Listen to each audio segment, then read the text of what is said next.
Business on Purpose podcast episode number 81.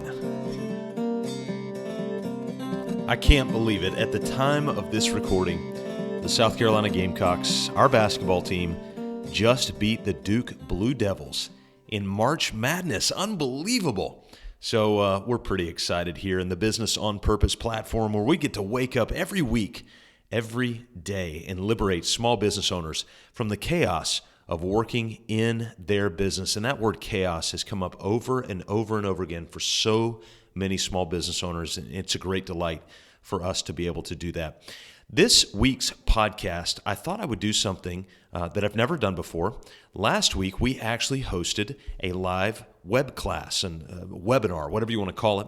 And the topic was simply how to compensate your team and yourself. I get so many questions about the issue of compensation, particularly around the idea of employees and employment, that I thought, you know what, we need to hold a web class, and it was a completely free event for anybody online. Periodically, we do those. If you're not on our mailing list, make sure you get on there. That's how we let people know about it. Just go to the front page of our website, mybusinessonpurpose.com. Scroll down just a hair, and you'll usually see an offer there on the front page. Anytime you sign up for any of our free offers, it automatically puts you into our email list.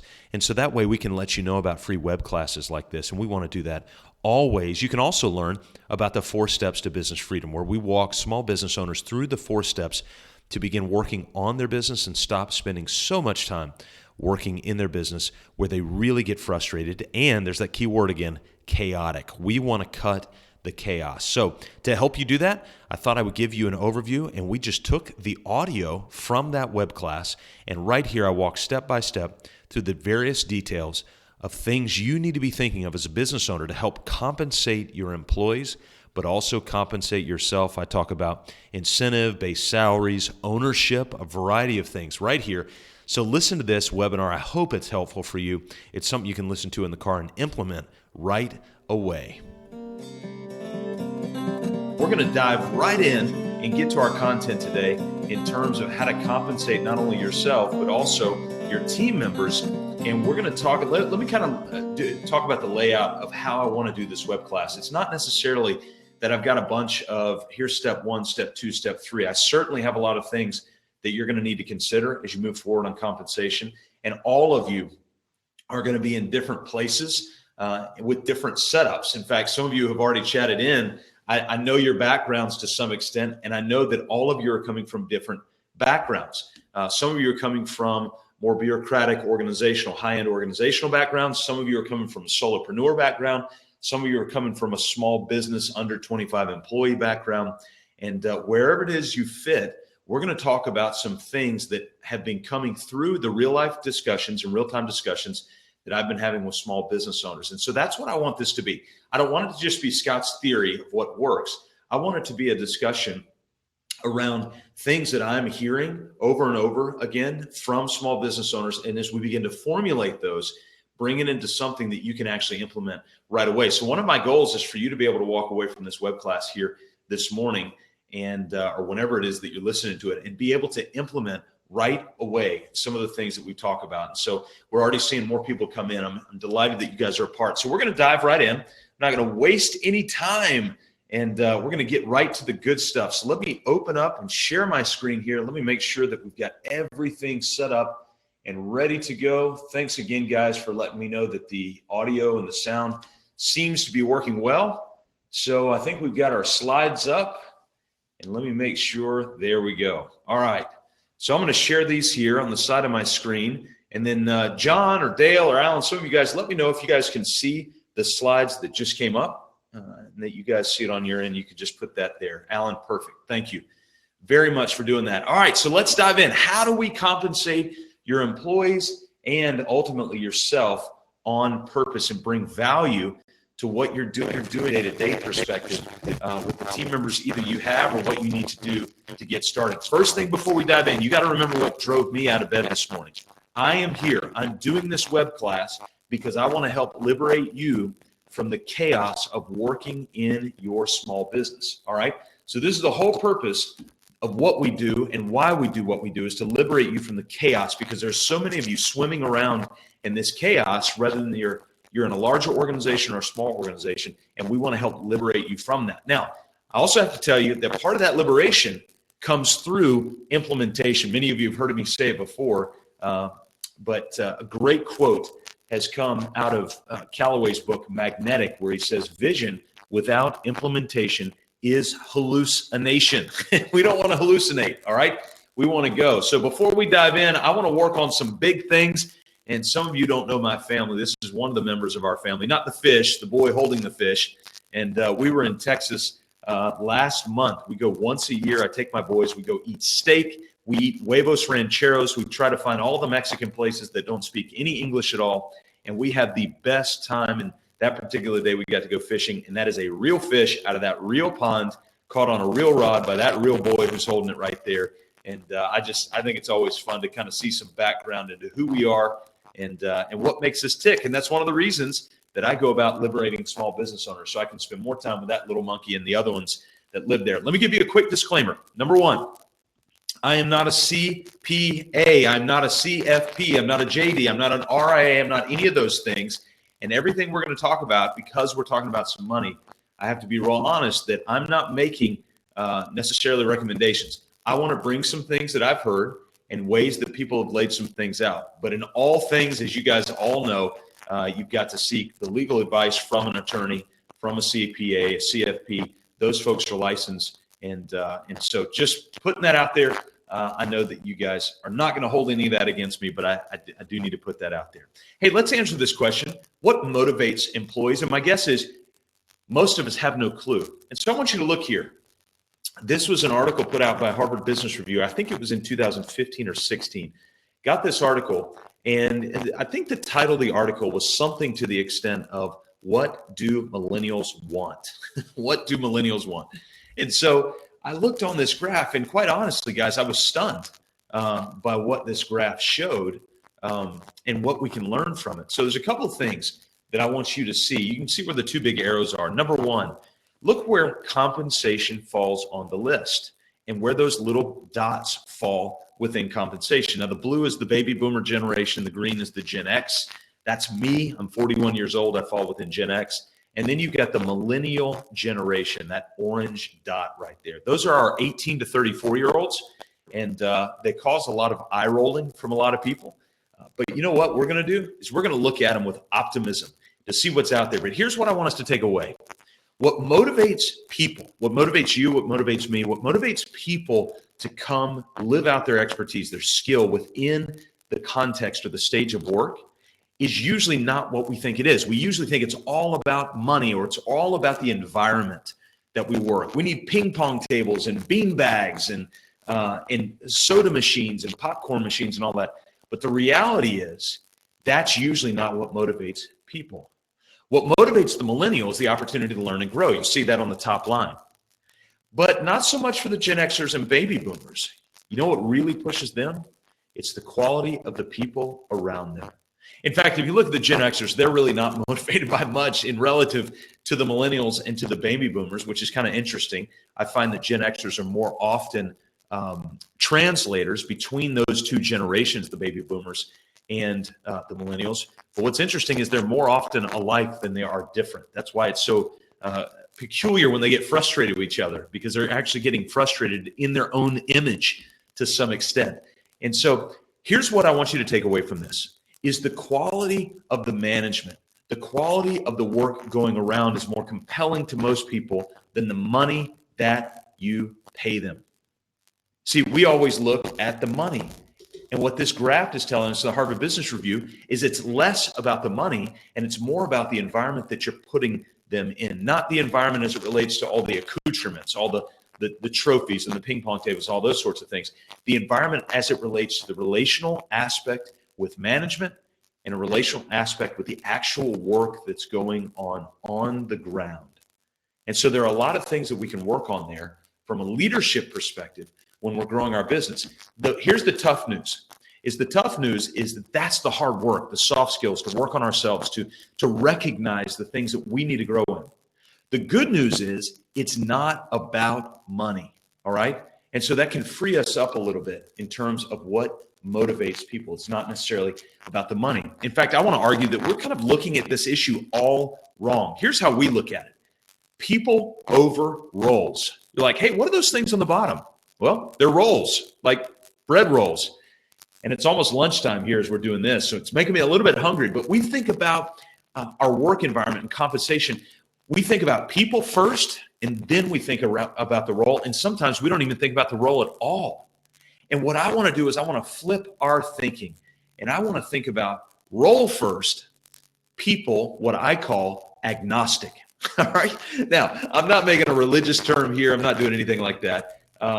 But what I like to talk about is role first, people agnostic. Now, what in the heck does that mean when we talk about role first and people agnostic? So let's talk about that. When you're looking at your business, when you're building your business, here's where you've got to build your business in. You've got to look at the role before you look at the people. I said that right. You've got to look at the role before you look at the people. Let your business tell you what roles exist in the business before you decide who to fit there. Now, you're going to have a lot of people tell you, hey, if you find a rock star, hire them and then figure out how they work or where they fit. Well, for you football fans, you think that's how Bill Belichick builds a team? Does he go find a rock star and then build a position around him? Heck no. That, in most cases, is a horrible way to run a business, all right?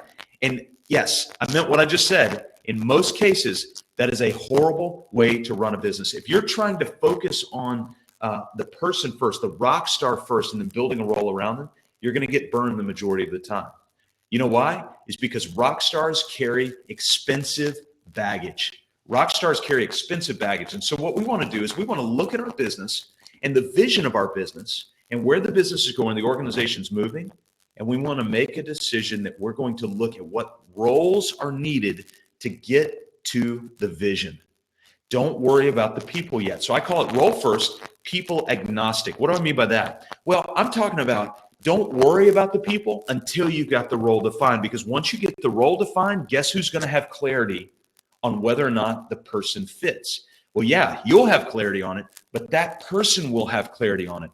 Guys, I cannot tell you how many times I sit down with a small business owner. We write out a role, and this has happened at least 3 times this week. We write out a role. One of our clients goes and sits down with a new potential hire. They read the job role, and either the business owner or the new potential hire goes, ooh, I don't know if this is going to be a good fit for me or not. Whereas if we left the role out of it and went straight to the person, we say things like, hey, I'm just looking for a salesperson. Well, when you say you're looking for a salesperson, my mind thinks differently from your mind as to what a salesperson is. So you might think a salesperson is kind of an outbound, outgoing, in the car, in the field, all those sorts of things. I might think a salesperson is somebody who's on the floor of a showroom or in a call center. Those are very different skill sets and capabilities. And so we've got to be role first and people agnostic. But you know what we do? We pay people based on the people and not on the role. We've got to shift our mindset around this and start thinking role first and people second. So how do we typically pay when we're talking about this issue of compensation? And by the way, let me stop. If you do have any questions, I want to encourage you to use the chat feature. I know we've got quite a few more on now. Reed, I see you there. Keith, John, Greg, Stu, Hamp, Michelle. My goodness, we've got a great full house here today. So this is exciting. But if you've got any questions or thoughts, feel free to put those in the chat windows. And if you do have any specific questions that you want to jot down, there's a question tab. If you just look to the bottom of your screen, so just go down here, there's a question tab, and I'm also going to pull up a resource for you a little bit later on, all right? So let's talk about how we typically pay. What we typically do is we typically pay on something diagrammatically that looks like this. You know how it is in like a server room or telephone room, we're just pushing cords in. And so if somebody were to audit our pay structure, our salary structure, it would look a lot like this. There's no rhyme or reason. It's the path of least resistance. We're just doing what's best in the time that we have. And so it's very haphazard. Or we look at it the other way and we pay everybody the same. It doesn't matter if they've been here a year or 16 years or 27 years they're on a track. I used to work for a large multinational firm. And when I started, the year I started, my starting salary, I think was around $48,000 for the sales rep position that I was in. Well, the next year, I think it bumped up a little bit, maybe to 50,000 or 51,000 or something like that. Then the next year to 54, and the next year to 57. Well, there was a guy that I was working with during that same time that had started a few years before me, and he was pretty candid with me about his salary and all that stuff. I wouldn't ask him, but we were just talking, and he was telling me about it. And as time had gone on, regardless of his performance, regardless of his innovation and novelty around the business or anything, his salary just went up, up, and up until he got to the point where he was in the same position 13 years later, making $123,000 a year, doing nothing different. You know what happened when, as time went on, the business ended up letting him go because they realized they weren't getting any more value, but they were paying him more than double from when he started. And it's because they were just blindly following this procedure instead of looking at the role and what the role demanded and what the business needed from the performance of that role. All right. And so a lot of us, we pay either haphazardly, path of least resistance, on a whim, we're just pulling a number from the air, or we pay standardized across the line. And instead, what I want to get us to move to is to where we pay on purpose. So in order for us to pay on purpose, here's the first thing that we have got to have. It's an absolute non-negotiable if we want to pay with intentionality and we want to pay with purpose. Some of you are going to roll your eyes at me. That's okay. I beat this drum all the time, but you know what? It works. When you live by it, it works. Let me give you a real-time story around this. This just happened this week. So got a guy, a client we work with, he owns a payroll company. And in owning this payroll company, he's having to bring on some new people, especially this time of year, because of tax season and a lot of accounting and bringing things together around payroll. And so he went to hire a new person. And when he laid out the role, the person got the role and they started to see eye to eye on that. This particular candidate had tons of experience around this particular role, had insight around it, had great references, had everything check out. And then as my client started reading his vision story, which you got a very detailed snapshot of what the future of his business looks like. It's about 2 pages in length. He started reading that vision story to this potential candidate. And as he was reading it, he realized that there was zero connection from the candidate to what he was reading. It didn't move her at all. And you know what he did? He ended up passing on her. He ended up not hiring her, not because of her experience, because it was good, not because of her knowledge or capacity, because it was good, but because she didn't connect with the vision. And he realizes now that if you don't connect with the vision of where we're going, you're going to be aimlessly wandering all over the place. And I've seen it time and time and time again. You've got to know what your vision is. So let's talk about pay specific. Let's talk about the base salary, the old school base salary, right? So when we think about base salary, here's the wrong question we ask all the time. I wonder what it's going to take to get them here. You know, am I going to have to pay them $35,000 or $65,000 or $135,000? I wonder what it's going to take to get here. And so it's kind of a haphazard approach. And it is the wrong first question for us to ask. Remember, that's a people first mentality and not a role first mentality. So we want to shift the focus and we want to ask this question instead. What will the role generate for the business, or what freedom does that role bring that allows others to generate that business? So if you're the organization leader or business owner, we've got to ask ourselves, what does that role generate? So when we bring a person into that role, what is that role going to generate so that we can move the business forward towards the vision? That's why we've got to have that vision there and why it's so important. Here's the other reason we need to understand what the role generates, because when you give somebody a base salary, wherever you start that base salary, that's where at minimum you're going to be every year from there on out.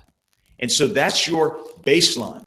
And so if your baseline's high, guess what? You're high every single year. And you know what happens to you is you're on the hook every single year from that. But you know what happens to the employee?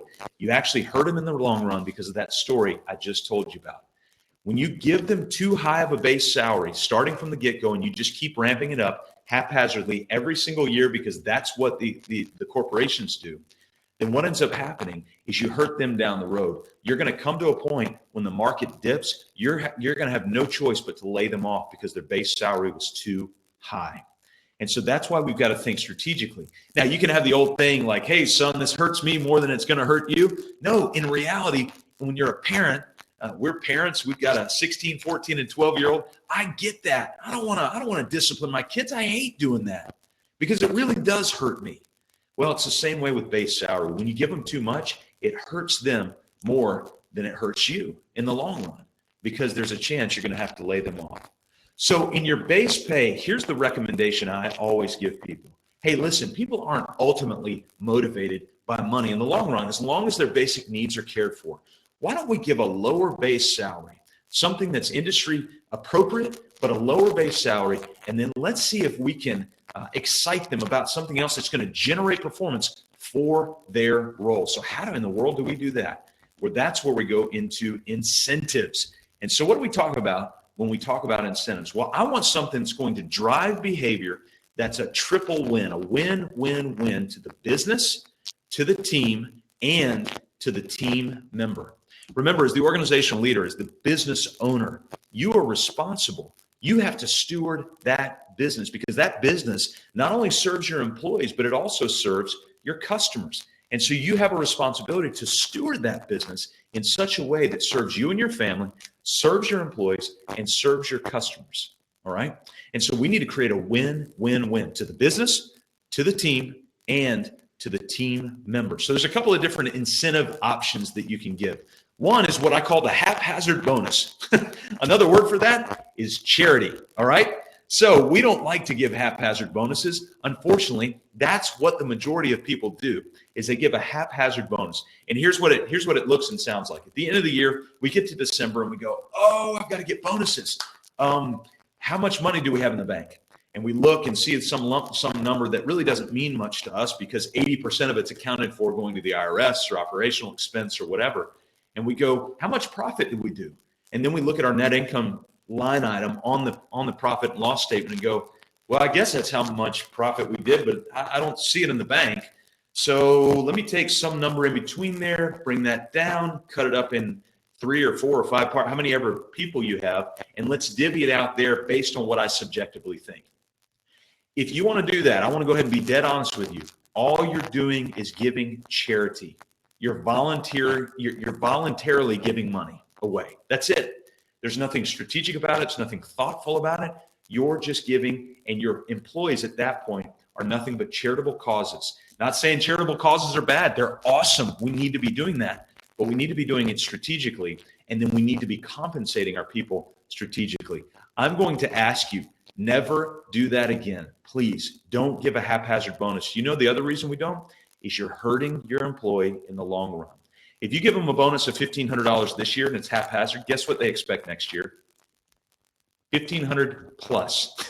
You might have said $1,500. It's $1,500 plus, okay? And so you're hurting them in a long run.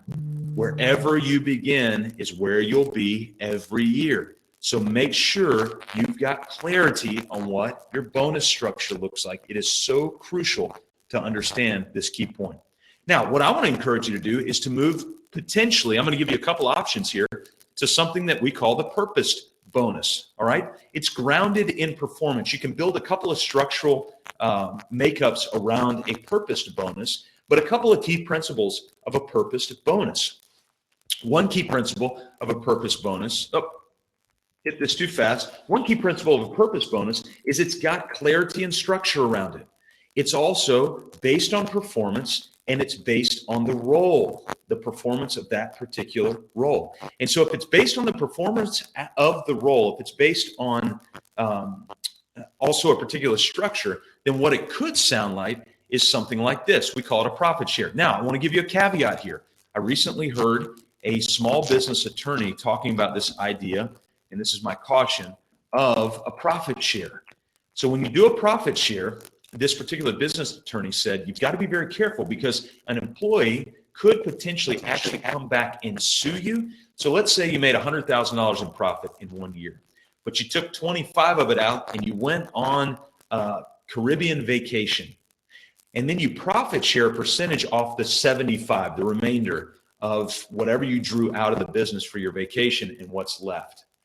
Your employee could potentially come back and sue you for that on the grounds that you took money out and lessen their profit share. And so there's another app. It's not necessarily a bad thing, but what some business attorneys will recommend is that you do a gross revenue share, and you base it on gross revenue. Now, you got to make sure that you're holding to your expenses so that your profit's there if you're going to do gross revenue, okay? But profit share is one option to where you go. A lot of people, what they'll do is they'll pay it out quarterly. They'll track their profit. They'll take a percentage of their profit. Let's say it's 10% of their profit, and then they will divvy that up in predetermined shares to their employees, and they'll do it once a quarter. And if there's no profit, then there's no share. And you have to, again, communicate that well with your team members. But there's another one that I really, really find interesting. And we've actually had a number of clients move to this model. And my friend Daryl Lyons talks about this. He called it something else. Here's what I call it, is a budgeted kicker. My goodness, what in the heck do I mean by that? A budgeted kicker. All right, so here's what I mean. If you've got a base salary, you can basically go at the beginning of the year and say, all right, we've got a base salary of $45,000. What I want to do is I want to offer you a kicker to that $45,000 of 10%. So that's $4,500. If we hit our gross revenue number this year, you will get that 10%. You'll get the full part of that 10%. If we come under our gross number, then you'll get the percentage to that we go under our gross number of your 10%. So you'll get $45,000 in base salary, but we've got $4,500 sitting over here in a pot all throughout the year. And if we hit our number, boom, you get all of that.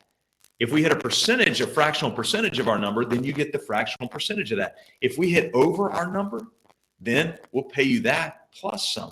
Here's the beauty and what I love about this is it allows you to place this kind of incentive in your budget. So now instead of budgeting $45,000 for base salary and just hoping for the best on the back end, you can actually budget $45,000 plus $4,500. So you can actually budget $49,500 in your budget. And then if you hit your gross revenue number, they get all that. If not, they get less than that. And so it goes down. Now, some people, it's a trigger kicker, meaning it's all or nothing. You get the whole 4,500 or the whole whatever your percentage is, or you get nothing at all.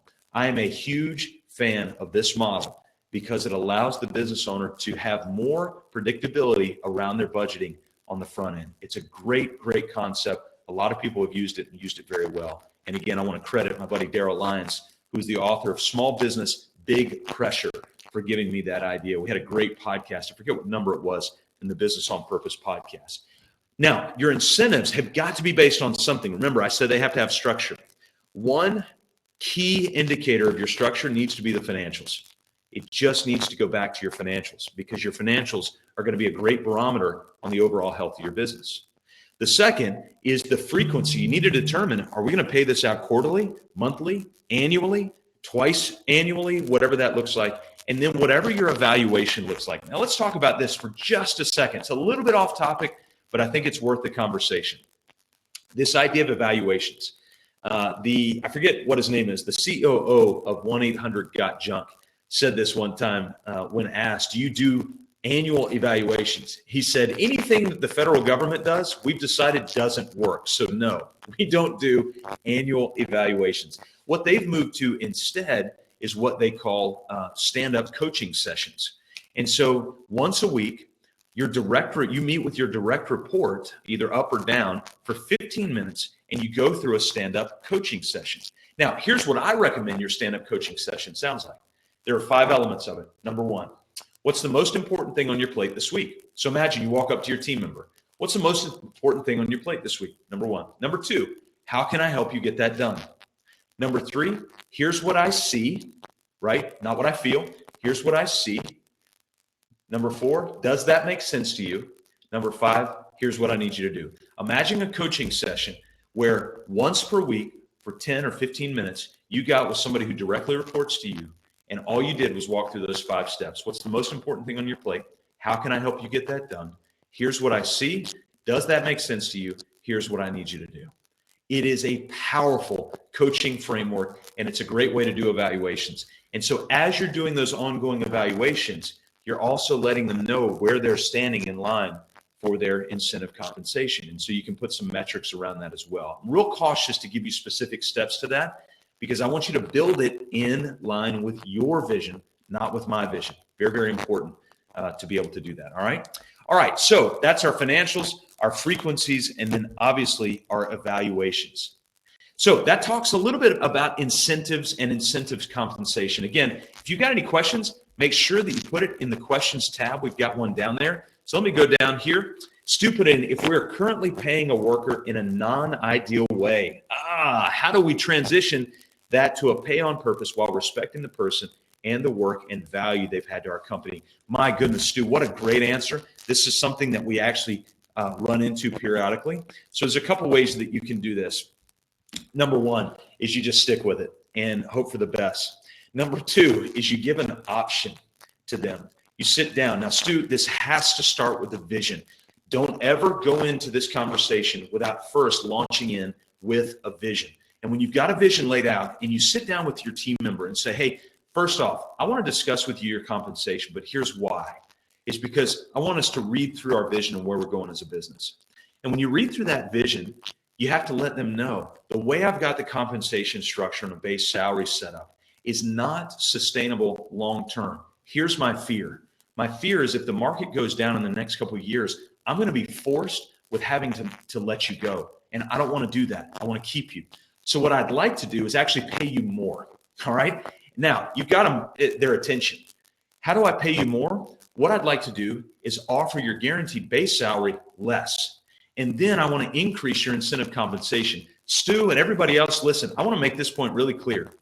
If we generate as a business, and we are nowhere near this, but I'm just making up a number. If we generate as a 3-person business $10 million a year, I've got no problem if our 2 virtual assistants become millionaires through that process. That doesn't bother me at all. I love that idea. I think it's Dave Ramsey. Dan Miller said one time of Dave Ramsey that, or maybe it was Aaron Walker, somebody said of Dave Ramsey that Dave has made a statement before that he'll pay his guys whatever he needs to pay them to help them perform really, really well. And so the idea is that we want to take the team members that work for us and we want to incentivize them so well and so generously, but just don't do it on guaranteed base salary. So Stu, what I would do in that situation, first off, and I'm going to be real honest with you, I don't know where anybody is on this call as it relates to their spiritual growth and development, but I firmly believe in a verse that's in the back part of the Bible, James 1:5. It says, if any of you lacks wisdom, ask God. And again, you didn't come here for a sermon or anything like that, but you know what my number one step is, honestly, is I sit down and I just go, God, I need help to understand how to do this. And then I get to work formulating a plan. But that would be my next step, is to sit down and to say, hey, here's our vision. If we continue going the way we are, it's not sustainable. I want to get you a point where I'm paying you more, but also in a downturn where I don't have to let you go. So I'd like to restructure where your base salary is low, but we've got some real obvious incentive kickers throughout the year to where if we trended this year where we were last year, you'd actually make more than your base salary.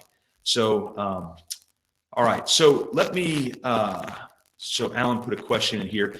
By the way, Stu, go back in there and let me know if that answered your question. I would love to hear. Alan, you put in there, if you've defined your vision and written out your role, are there markers that you might say that you're ready, you're able to hire somebody? Great question. So I'm actually going to get to that here in just a minute. So I'm going to leave that one unanswered until we get to that question, because I think it's a incredibly important question. I've got a couple of ideas about that.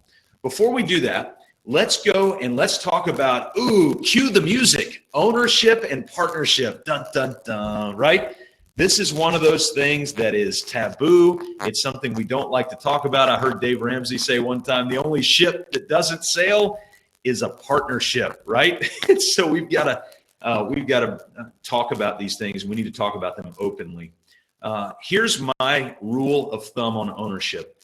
The only time you want to go into a fractional ownership, a partnership, fractional ownership, whatever it's called, in any situation, it's got to bring silly value to the business in order to do that. All right. And I'm talking about things that are 50-50 partnerships, fractional ownerships, nothing at all. I don't care what it looks like, but it has got to bring silly value in that situation. So let's talk about openly ownership for just a little bit. All right. So I get the question all the time, either from partners, 50-50 partners. And I'll be honest with you, when a client calls or a potential client call and they say, hey, we're in chaos. We need you to help us systematize and process the back end. We need a vision to know where we're going, all those things. One of my first questions is, do you have a business partner? And the reason I ask that question is because if they say yes, it changes the game almost always. It doesn't mean that we can't do anything. We do a lot, but it changes the game immediately because you realize that that person's not 100% in charge. And when you're not 100% in charge, you've got to be very cognizant of the people around you. And so when it comes to ownership, and a lot of you are dealing with situations where you think about, well, do I give ownership to somebody else or allow other people to buy into my business and ownership? My rule of thumb, it's got to bring silly value. I mean, it's got to bring ridiculous value in order for you to do that. So let's talk about some ownership options. First, you got your 50-50. I hate the 50-50 partnership. I'll just tell you, I hate it. I don't like it. And I'm trying to think. There's only one situation I know of where it works seamlessly. And it's two guys who own two different businesses and they're 50-50 partners in the other business, but each one runs one 100% and runs the other one 100%. That's the only situation I've seen it work seamlessly. Almost in every other situation, it's fraught with complication, frustration, irritation, chaos, all of those things. I don't like the 50-50 partnership. I realize there's times where you don't have a choice, but I would prefer not do it. And where you do it, here's my recommendation of the 50-50 partnership. Yeah, you're 50-50 owners, but you are not 50-50 CEOs, COOs, CMOs, CSOs, CIOs, CTOs, none of that. You've got to have specific roles laid out, and I need to know which one of you is the CEO, which one of you drives the day-to-day operational bus of the business. And if you're co-CEOs, it never works, all right? You can tell me it works. You can try to show me the exception of where it works. There are exceptions to every rule, but I would say 99% of the time, it doesn't work. You've got to have one headliner CEO, somebody who's single point of accountability for the day-to-day operation of the business. That's my take on 50-50 partnerships. Now, the fractional partnership, I know of a situation, it's a professional services firm where the owner has got a personality that's very unlike a typical business owner. It's a very passive personality. Well, he was getting into the mode where he was giving work away, discounting his rates, his fees, all that kind of stuff, giving that stuff away. He brings in a partner. And when he brings in that partner, this partner brings the active personality of the relationship, and all of a sudden it balances out. Now, here's the catch. That partner is a minor fraction, I think around 10% of the whole firm, whereas the majority partner still maintains 90% of the ownership of the business. And so in those fractional states, again, it's got to bring silly value, but it has to be complementary. If it's not complementary, to help push towards the vision, that's why you got to have the vision laid out, then I would argue in most cases it's not worth it. Hold on to your ownership. Now, you might come back to me and say, yeah, but how am I going to ever incentivize them in a way that's going to compel them to stay long term? Well, there's a lot of different things that you can be doing in that situation that could be super, super helpful. Increase their incentivization. You can do that really easy and you're not on the hook long term for that. But you know what a lot of people want when they want ownership is they want more compensation. So think about this.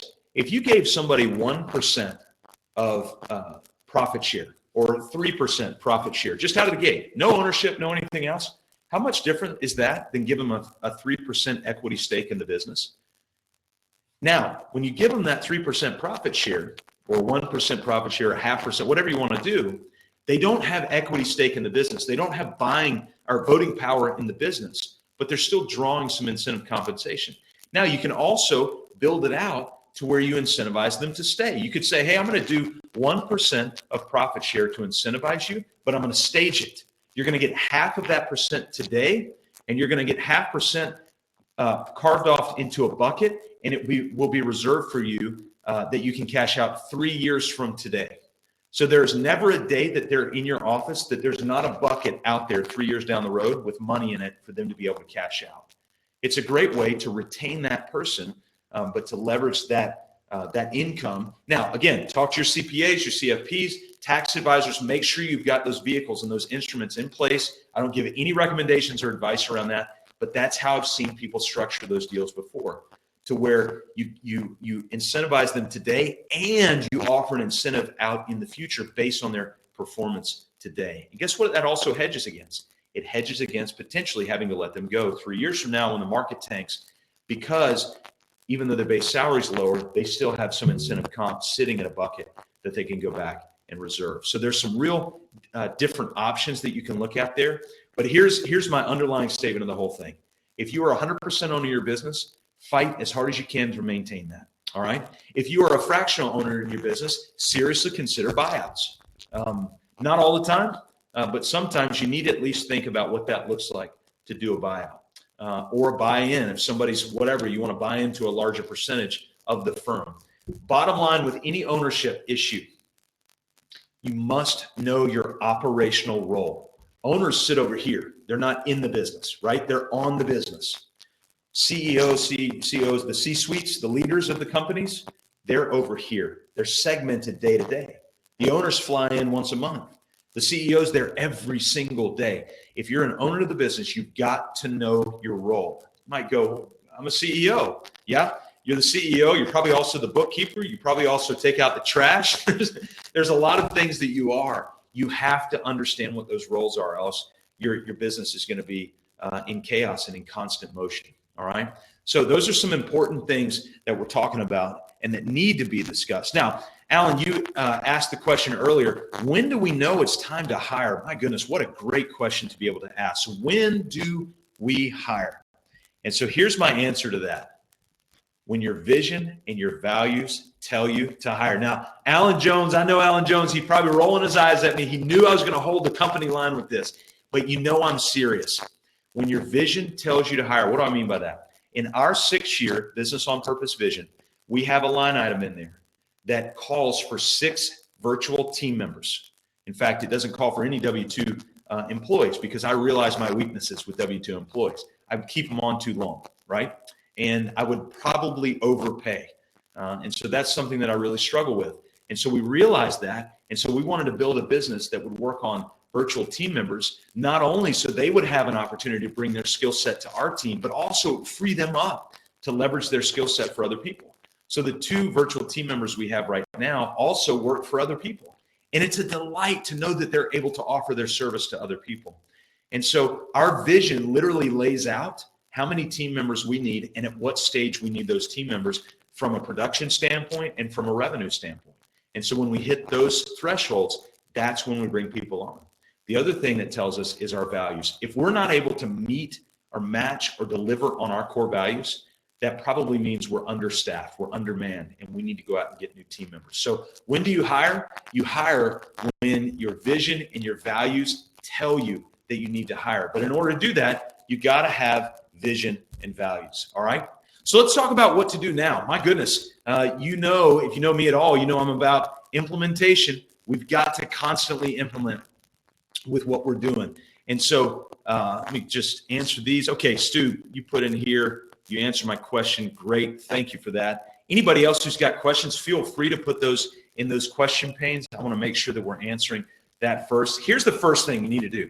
Never hire again without budgeting the role first. Determine what revenue that role is going to generate or what freedom it's going to give you if that role doesn't generate anything at all. How much are you going to be able to generate because you have that role?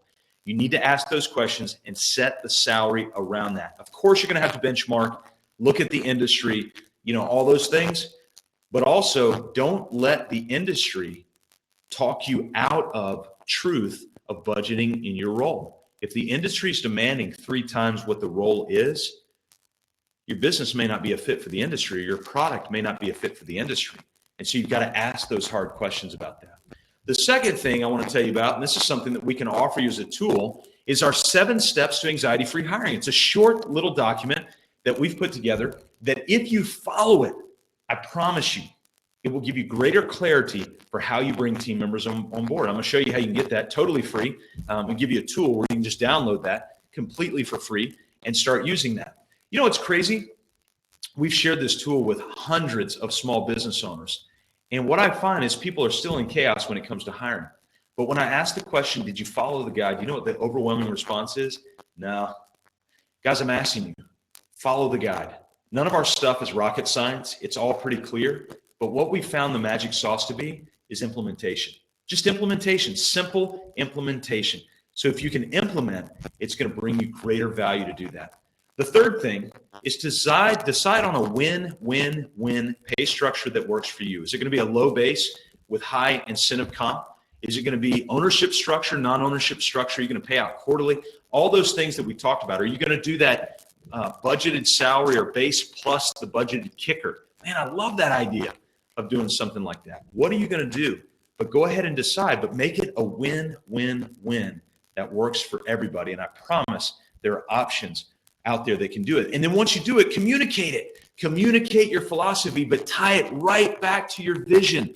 Say, hey guys, this is why we're moving to this compensation model, is because it ties back to our vision. You know, God told Habakkuk in the Old Testament, write the vision down so that those who read it may run. And then there's another proverb, where there is no vision, people scatter. So if you've given no vision around your compensation plan, if you've given no communication, that's why there's confusion in that. Now, I'm going to give you one other thing, and I'm not going to spend a lot of time on this, but I'll recommend a book for you that I'll give you the link to here in just a minute. I recommend that you set up your accounts with Profit First. You might be thinking, whoa, you just took a left-hand turn. Where are you going? Is this an accounting webinar? No, just I want you to think of it this way. A lot of times you don't pay people because you don't know what you have to pay them with, because you don't have clarity in your bookkeeping and you don't have clarity in your bank accounts. I want to tell you, I moved to a model called Profit First. I've got Mike McAllowitz has not paid me to say this. In fact, I've never met him in my life. I've emailed with him. I am trying to get him on our podcast, but I've read his book and I've gone lock, stock, and barrel into the methodology. And when you set this up, if you were to ask me, hey, Scott, do you know exactly how much profit to the penny you have in your business right now that you can take out of your business because it's cash in the bank? My answer is yes. Do you know how much operating expense I have to the penny? Yes. I know how much owner's pay I have that I can draw from, and I know exactly to the penny how much money I can pay the IRS in taxes today because I moved up to this account. So let me show you this super fast in one diagram. This is how we've got our accounts set up in our bank. We've got 5 different accounts. We have an income account where every dime of our income goes. But the only outflow, we don't write checks out of that account. Every 2 weeks, we come in here and we distribute. For us, it's 12% in our profit account. It's, I think, 35% in our owner's pay account, 15% in our tax account. Add that up, whatever the remainder is. We put it over here in our operating expense account. So we run the business from the operating expense account over here. We pay the tax man from this account here. We pay ourselves through this account here. And then we pull all of our distributions and draws as owners from this account right here. My bank accounts are literally set up. I've literally got 5 bank accounts. They're all set up this way in those percentages. And I could go in my account right now and I could show you to the penny how much money we have in each one of those. If I were to ask most of you, you probably wouldn't know the answer to that because it's on a P&L or it's on a spreadsheet. But here's what I tell people about numbers on a spreadsheet. Even though your CPA might say, hey, we don't need to do all this, all these accounts, because I've got all this on a spreadsheet. You can't cash a spreadsheet. You can only cash a bank account. You can't cash a spreadsheet. So get all this stuff laid out. Lay out your accounts in such a way that makes sense to you. Go to your bank right now, and if your bank won't do it, go to another bank. And if you're in the low country of South Carolina, Atlantic Community Bank's our bank, and they're delighted to do this for you. They just did it for us a month or so ago. And we've got everything dispersed this way, and it has given us so much freedom in our discussion around our finances and what we do. All right? So that's a little insight into how you compensate. One other thing I totally forgot to say. Go back here. I wanted to also touch on how you compensate yourself. All right? So in this Profit First mindset, under the owner's pay account right here, you want to work up a percentage of how much to give yourself in salary, and you need to be taking a salary from the business. Please stop living off draws in the business. Take a salary from a business, make it a percentage of your monthly income, and then put that in your owner's pay and just draw your salary from there, all right? And make it a nominal salary, not too low, not too high, because you're paying yourself not as an owner, you're paying yourself as the CEO of the business. So pay yourself as if you were the CEO of a small business, and then your owner money comes from your profit account over here. Don't pay yourself like an owner from the owner's pay account. So how much do I pay myself? Pay yourself a nominal salary, from an owner's pay account, and then reward yourself for risk of being an owner from the profit account. And what Michalowicz recommends is every quarter, April 1, July 1, October 1, January 1, you come into your profit account and you make a 50% distribution to yourself from that profit account. That way you always have something in the account, but you make that distribution. And that's what you put in college funds and Caribbean vacations and all that kind of stuff. So you don't touch the operating expense, the tax, or the owner's pay. So you know where that goes. All right. My goodness, that's a lot of information. And I want to make sure that everybody gets all their questions answered. So let me go back down here to the questions pane. Alan, you asked, is the budgeted kicker covered in the guide? It's actually not covered in the guide. I need to go back and find the podcast. I'll try and go back and find the podcast where we talk about that idea of the budgeted kicker. I'll go get that from the Business on Purpose podcast. Let me see if I can find that real quick so that I can put that in some of our tools here. All right, so let's do this. I want to give you a couple of tools where you can find resources that'll be able to help you. Then I want to have a Q&A session. And then if any of you are in need of additional coaching on this, I'm going to tell you how we can serve you in the Business on Purpose platform to offer you coaching. But I'm going to go ahead and give you a heads up now that the content portion is concluded. I hope that's helpful for you. I hope it helps liberate you from the chaos of working in your business. So let me go in here and give you a resource. All right. So if you go under the offers tab and go in there, I've just made live a button that says go to the Business on Purpose Toolbox. And this is the coolest thing that we've put together, the Business on Purpose Toolbox. Let me go in here and see if I can open this for us real quick. So it's just our URL here. Let me go. Hopefully everybody still sees the window here. All right. So yeah, this will be coming up here in just a second. Super cool little toolbox we've put together. And so when you come over here, there are a lot of books that we offer. Do want to give a disclaimer. Some of these links are affiliate links. We do get a tiny, and I mean tiny, little kickback if you click on some of these links, but they're super valuable. And these are things that we recommend. If you go in here, there's that book, Small Business, Big Pressure by Darrell Lyons. Some of the other books we recommend, there's Profit First by Michalowicz, and you'll see that there. There's some of the tools that we use, and then there's that 7-step hiring guide right there. So all you got to do is click on that, and it'll take you to that 7-step guide, some of the other things that we use in our tool. And then down here, if you're in need of extra coaching on an ongoing basis, we provide something really, really powerful called the Business on Purpose Mastermind. It's where small business owners just like you get together on a regular basis. And by the way, Alan, thanks for putting that link in the chat window. Ham, I'm sorry about the echo, man. Thanks for letting me know that. Hopefully that will be a little bit better. And so, yeah, the Profit First account, Michelle, you put in there, they're a game changer, total game changer. But if you're in need of extra coaching, we've got the Business on Purpose Mastermind. Man, this is an incredible deal. What we do in the Business on Purpose Mastermind is for once a week for an hour. We meet every single week. You're in a group of other small business owners, and on a rotating basis, you're the business spotlight. So that week, whatever it is you want to bring to the table, whatever struggles you're having, insights you need, you bring that to the table, and everybody else in the group becomes your coach. Oh my goodness, you have a whole team of coaches during that 1 hour, and we meet every week. I hope that was helpful. You hear me at the end talking about some of the service offerings that we do to help liberate you, small business owners, from the chaos of working in your business. And we're certainly delighted to do that. I hope, and I know the audio was a little crunchy on the webinar, but I hope the content was helpful for you to be able to think through compensation and those elements. Periodically, we post those webinar replays on our social media, so make sure to go check out our Facebook page, My Business on Purpose, and then also you can go to my Twitter at Scott Beebe. Last name is Beebe, and periodically we post those there as well. Or you can just get in touch with us and let us know. We'd be delighted to send you that link.